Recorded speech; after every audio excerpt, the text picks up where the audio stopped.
मनुष्य का मन एक अदृश्य संसार है जिसमें हर दिन हजारों विचार जन्म लेते हैं, टकराते हैं और धीरे धीरे कहीं भीतर दबते चले जाते हैं।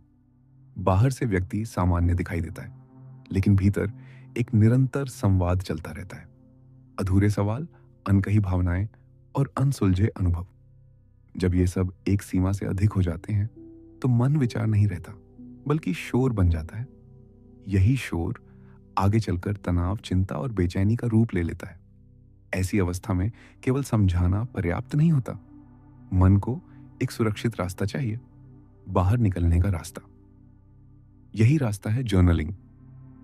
जर्नलिंग का अर्थ केवल डायरी लिखना नहीं है, बल्कि यह अपने भीतर चल रही प्रक्रिया को शब्दों के माध्यम से बाहर आने देना है।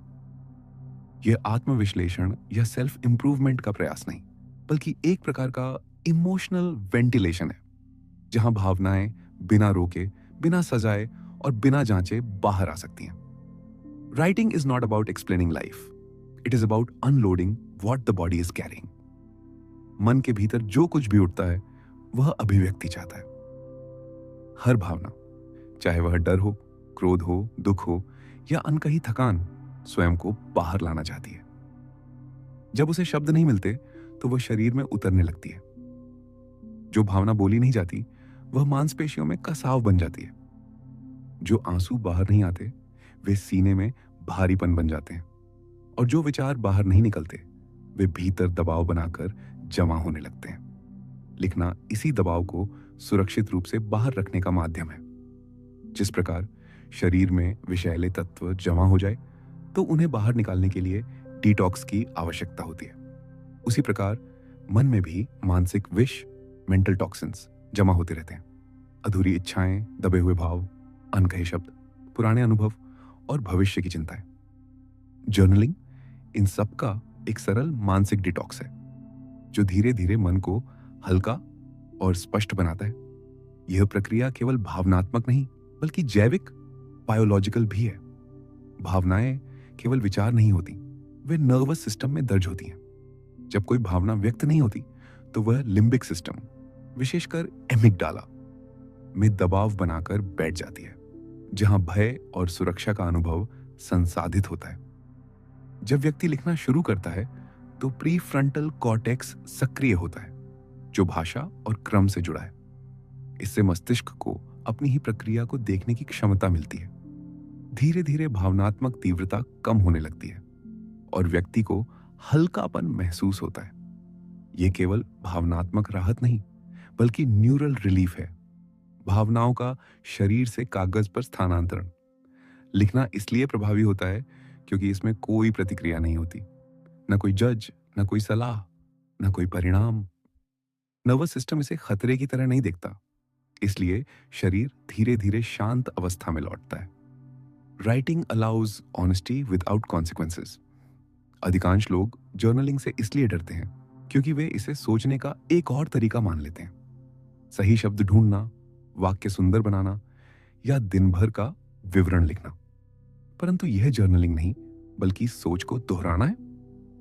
वास्तविक जर्नलिंग का अर्थ है राइटिंग टू रिलीज, बिना स्ट्रक्चर के बाहर निकाल देना। यहां व्याकरण, क्रम या स्पष्टता आवश्यक नहीं है। कई बार लिखा हुआ बिखरा, अधूरा और दोहराव से भरा होता है, और यही उसकी सच्चाई है। The body needs expression, not explanation. जब हम लिखते समय समझाने लगते हैं तो मन फिर नियंत्रण ले लेता है और भावनाओं को तर्क से ढक देता है। जर्नलिंग का उद्देश्य तर्क देना नहीं, बल्कि भीतर रुकी ऊर्जा को सुरक्षित रूप से बाहर आने देना है। इसीलिए लिखना सुंदर नहीं, सिर्फ सच्चा होना चाहिए। हर समय लिखना आवश्यक नहीं होता, लेकिन कुछ अवस्थाओं में यह सबसे प्रभावी मार्ग बन जाता है। जब भावनाएं उलझी हों, जब गुस्सा बाहर ना निकल पा रहा हो, जब मन बार बार वही विचार दोहरा रहा हो। If a thought keeps looping, it needs to be written out. जो मन में घूमता है वह थकाता है, जो लिख दिया जाता है वह हल्का हो जाता है। जर्नलिंग के कई रूप हो सकते हैं और हर भावना के लिए अलग रास्ता उपयोगी हो सकता है। कभी फ्री राइटिंग, जो मन में आए लिख देना, मन को खोल देता है। कभी इमोशनल डंप, आज क्या भारी है, दिन का दबाव बाहर निकाल देता है। कभी अनसेंट लेटर्स, जो कहा नहीं जा सका, भावनाओं को सुरक्षित अभिव्यक्ति देते हैं। और कभी बॉडी बेस्ड राइटिंग, शरीर क्या महसूस कर रहा है, मन और शरीर के बीच संवाद पुनः स्थापित कर देता है। Different emotions need different doors. Journaling शुरू करना सरल है, लेकिन इसके लिए ईमानदारी और नियमितता आवश्यक है। दिन का एक छोटा समय, सुबह या रात, अपने लिए निकालना पर्याप्त है। 5 से 10 मिनट भी काफी होते हैं। पेन और कागज का स्पर्श नर्वस सिस्टम को अधिक गहराई से जोड़ता है।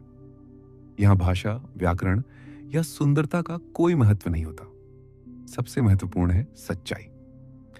लिखने से पहले यदि कुछ गहरी सांसें ली जाएं, तो यह प्रक्रिया और सुरक्षित हो जाती है।